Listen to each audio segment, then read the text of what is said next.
I believe all the spoilers are finally out for at least the rares and the mythics, which are going to be the most impactful theoretically. And with it, we have pretty much, in my opinion, the guarantee that this set will impact standard in a way, and we are going to see new archetypes make their way into the metagame. Notably, one that I was not really a believer in until today, as you'll see when I react to some of these cards, the Dino deck, the dinosaur deck, I believe will be a thing. There is definitely enough support, enough like good bombs, enough like ways to streamline the overall course of the game for the deck, like just in terms of like ramping mana to cast bigger dinos, or just a card advantage, or just dinos that act as removal as well. So the deck is really well rounded, and I think it will definitely see play. Now, is it going to be tier 1? Probably not, but it is definitely going to be an archetype that you can look at, in my opinion. So that's good. And then artifacts is the one I'm most certain about. Artifacts, almost 100% are going to see play. Like the level, the card power level is extremely high for artifacts, and we already have like a 2-year standard where we already have some artifacts in play. So those are going to be added to the artifact deck, as well as these new cards that are just absolutely incredible. You can check out the previous video on the spoilers where I covered most of the artifact cards because they were released in the previous batch. And the Descend deck, I'm still probably that's probably the Descend deck. I think I'm probably the most iffy on. Actually, it's probably as iffy as Explore, but I think Explore got some really good cards in this final batch as well. We're gonna take a look at those as well. But I think Descend is the one that is the least impressive to me. But we'll see. Descend is a mechanic that's, I think, deceptive because we already have a lot of cards in Standard that I think contribute to that deck. So maybe it's just not the set itself that's really strong for Descend, but it's just that we have a lot of cards that can, add to that deck already. So that's like something that we'll probably see. But I think all these archetypes have a very high chance of seeing play either way. So this set seems to be really well designed. I'm happy for that. I hope it's correct at least, because if it's not, then well, that'll be disappointing for sure. But we can only hope. Anyways, let's jump right in to the last batch of spoilers. Before we get into the gameplay, don't forget to click the subscribe button as well as the notification bell to keep up with my future uploads. Starting things right off with the dinosaurs, I'm going to finish those off because those are the cards I'm probably most excited about. I mean, I really hope this deck is actually good, and it seems like it will be. Okay, so we have a 2-drop. It's a legendary creature, and as I mentioned in the intro, I think that the fact that some dinosaurs are also tied to removal is going to be really important, and this is one of those. So you have a 2/3 haste, which is totally fine on turn 2, and then when it enters the battlefield, if you pay 2 additional, so on top of the base price, then you get to have target dinosaur you control deal damage to another target creature equal to its power. So for 4 mana, you're going to get a 2/3 that's going to be a flexible removal spell potentially in the right situation. Otherwise, you can just cast it as a 2/3 haste for 2, which is totally fine again. So the flexibility is what's really important for dinosaurs as a mid-range creature deck. As long as you have a lot of cards that have positions in the game where they can act in different ways, that's going to be a really important strength to capitalize off of, and this is definitely one of those cards. The Hulking Raptor is going to be a core part of the dinosaur deck, and it's a very intelligent and well-designed card in my opinion. In my opinion, because you look at the stat line and 5/3, right? 5/3. Now let's look at the text. You have Ward 2 at the beginning of your pre-combat main phase. Add 2 green. So it's a creature that on your next turn is going to do a lot of really good things for the Dino deck, since you want to be ramping into 6 drops, into 5 drops, into 7 drops. That's very important. So what they do to compensate for the fact that this effect is very powerful as a ramp creature, well, they made the stat line more power-centric than toughness-centric. So instead of having a creature like Shield Red that is incredibly good on defense with a static ability that can snowball the game, this is a static ability that can snowball the game. It has Ward 2, sure, so it can protect itself, which is nice, but it also has a very weak defensive stat line. So when you're on the back foot, well, you're either going to be trading with like a 2-drop potentially if you have to, or you're just not going to be blocking at all, which means you're going to take a lot of damage. This card also doesn't have trample, so on offense, it's not even like that good. It is pretty threatening, but still it's trades with the 2-drop. So again, it has weaknesses, and that's a very key component of card design when you're designing a card that can snowball the game. The trumpeting Carnosaur is probably the most impressive dinosaur I've seen in the set.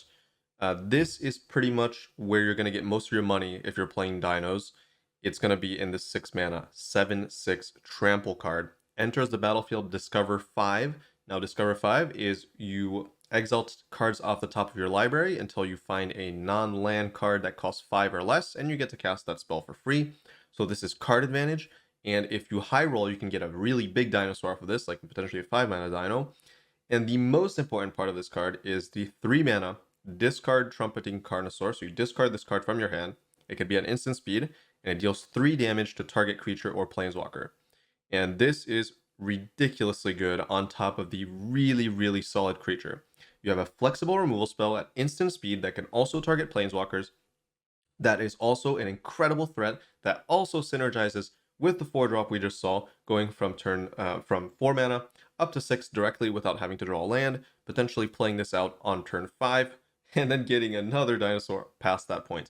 Now, one thing to note about dinos is that if Sunfall is everywhere in the metagame, we're probably not going to see any dinos. But I do think that hopefully, with artifacts, I don't think Sunfall is that good against artifacts, but I guess they'll be farewell as well. I think white is a really problematic color right now for most mid-range decks.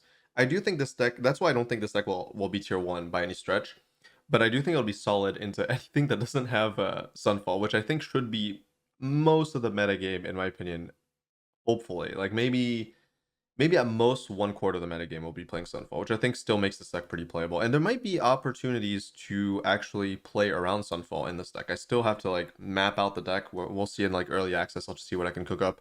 But there might be ways to play around sweepers with the Dino deck, with like a lot of haste creatures, with like potentially just a lot more aggression early game into like burn. There are ways to play around control decks. And since we have the land that gives creatures uncounterable, well, they won't be countering your creatures, so that means your haste creatures will be connecting for the most part eventually. So that's the good news, right? That's why I think Dinos is probably going to be a deck, because we have that land that gives uncounterable.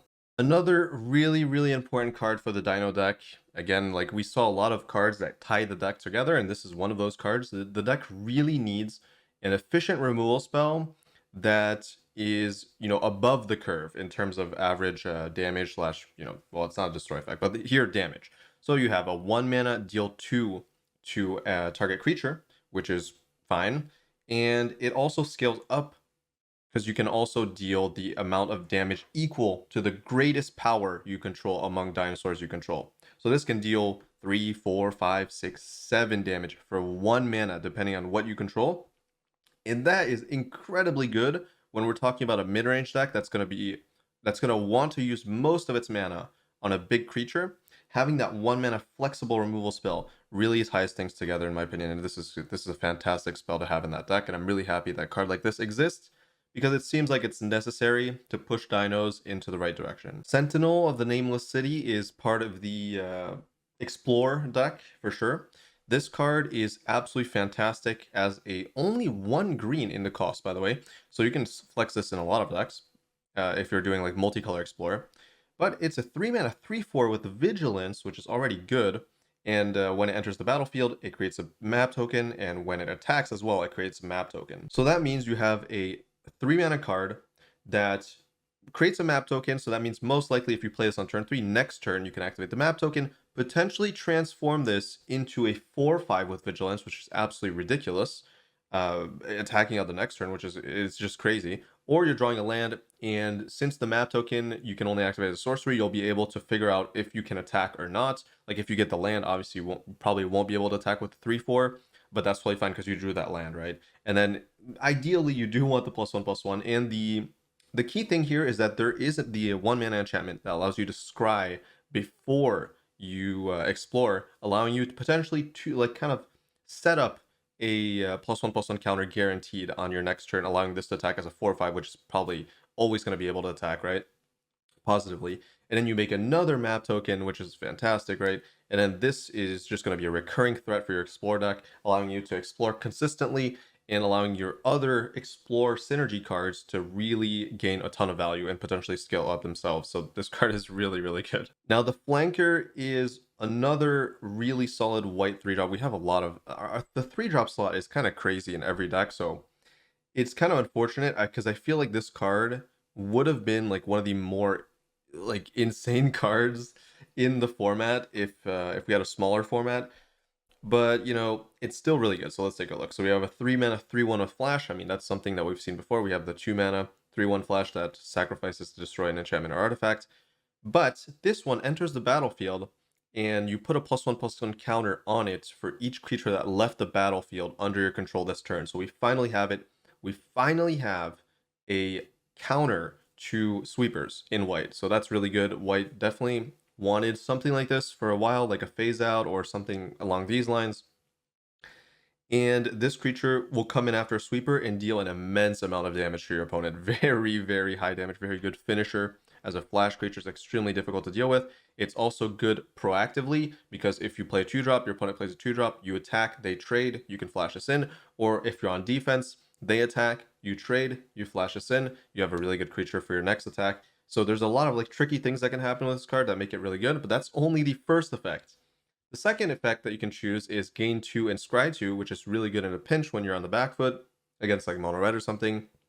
It's also really good when you're playing against a slower deck and you know nothing left the battlefield, so you just flash this in on your opponent's end step and then you scry 2 setting up your next draw. That's fantastic.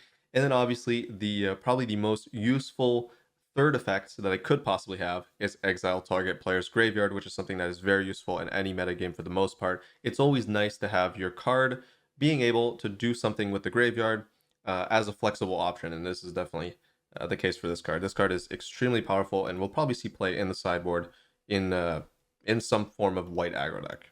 Fabrication Foundry is a really incredible artifact for the artifact deck, as it is a 2-mana mana rock that taps for a color, specifically though only to cast artifact spells or activate an ability of an artifact source, but that's extremely easy to do if your entire deck's going to be filled with artifacts. And on top of that, it has the ability to pay 3 and tap the Foundry here, and then you exile one or more other artifacts you control with total mana value X, and you return target card with mana value X or less from your graveyard to the battlefield. So it allows you to potentially transform some artifacts that you don't see any use for on your board anymore to bring out a better card from the graveyard.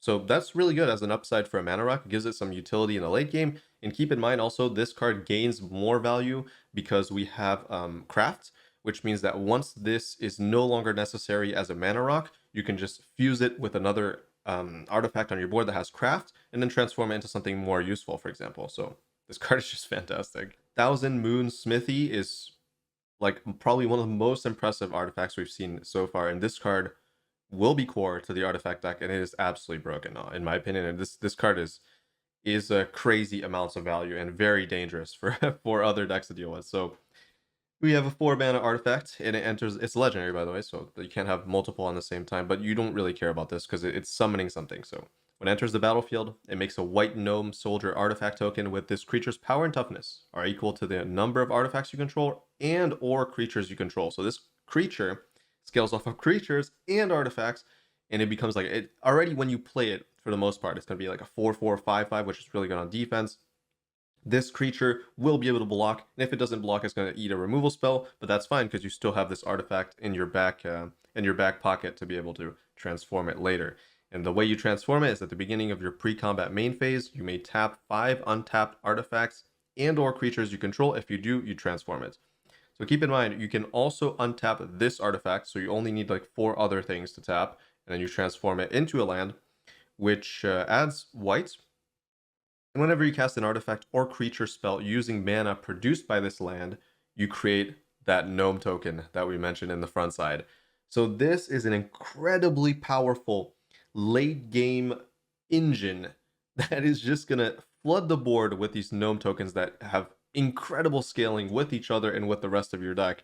That is like, your opponent will never be able to stabilize if they're a slower deck against this card flipped. They will almost never be able to do that because as long as you have enough card draw, to cast a spell at least once per turn using this mana.